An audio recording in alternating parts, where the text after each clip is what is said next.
नमस्कार, मैं डॉक्टर नवनीत सांगवान।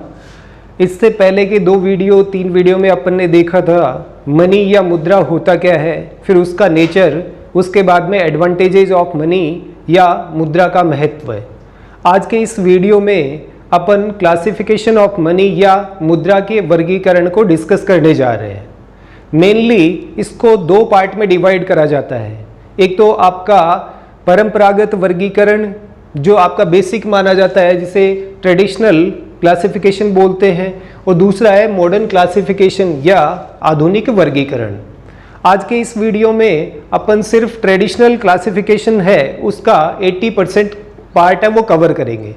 उसको फर्दर अपन ने 3 पार्ट में डिवाइड करा है। एक तो on the basis of nature, उसकी प्रकृति के आधार पे, दूसरा on the basis of legal acceptability या on the basis of legality, यानी उसकी वैधानिक स्वीकार्यता के हिसाब से, और तीसरा on the basis of material form, यानी उसका भौतिक स्वरूप क्या होना चाहिए। तो अपन स्टार्ट करते हैं सबसे पहले on the basis of nature या प्रकृति के आधार पे, जिसमें 2 पार्ट में डिवाइड करा गया है। जिसमें नंबर 1 आपका आता है रियल मनी। रियल मनी जो एक्चुअल में एक टाइप से लीगल टेंडर किसी भी कंट्री में होता है, इसे अपन वैधानिक मुद्रा भी बोल सकते हैं, जो वास्तव में लेन देन में काम में आती है, जिसे अपन मीडियम ऑफ एक्सचेंज रियल में बोलते हैं, उसे रियल मनी या वास्तविक मुद्रा बोला जाता है।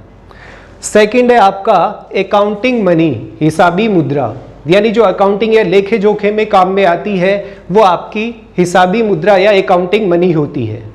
हालांकि 99.99% जो आपकी रियल मनी होती है वही अकाउंटिंग मनी होती है, बट इसके कुछ एक्सेप्शंस हैं, अपवाद है, वो 1-2 मैं आपको बता देता हूँ। जैसे फर्स्ट वर्ल्ड वॉर के बाद में जर्मनी है, उसकी रियल मनी और अकाउंटिंग मनी है दोनों डिफरेंट हो गई थी।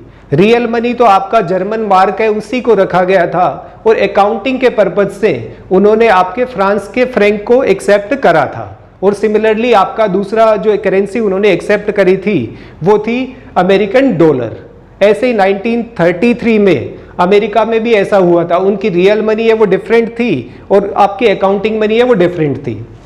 फिर उसके बाद में सेकंड आपका आता है on the basis of legal acceptability, वैधानिकता के आधार पे या वैधानिक स्वीकार्यता के आधार पे, जिसमें नंबर 1 आता है वॉलेंट्री मनी, ऐच्छिक मुद्रा।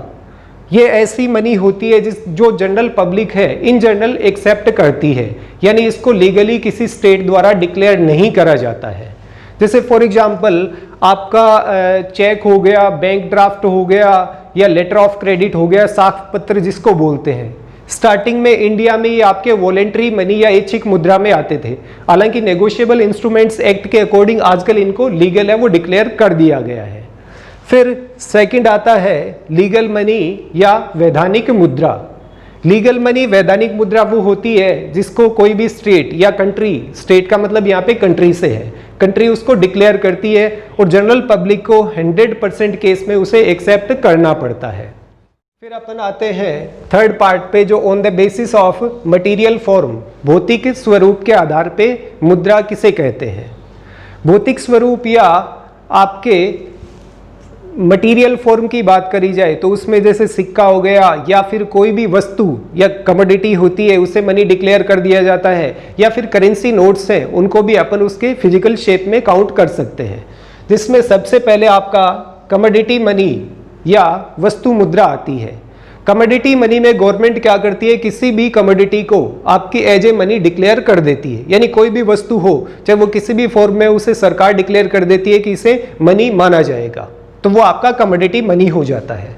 फिर सेकंड जो आपका आता है वो है मेटेलिक मनी, धातु मुद्रा।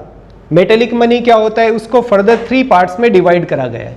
मेटेलिक मनी में मेनली कॉइन्स या सिक्के आते हैं, जिसका फर्स्ट आपका स्टैंडर्ड कॉइन। स्टैंडर्ड कॉइन में क्या होता है, गवर्नमेंट है वो किसी भी सिक्के को एक स्टैंडर्ड कॉइन है वो डिक्लेयर कर देती है। ये फर्दर 3 पार्ट में आता है। एक तो आपका मेन कॉइन, यानी गवर्नमेंट है वो किसी एक सिक्के को प्रमुख सिक्का है वो डिक्लेयर कर देती है।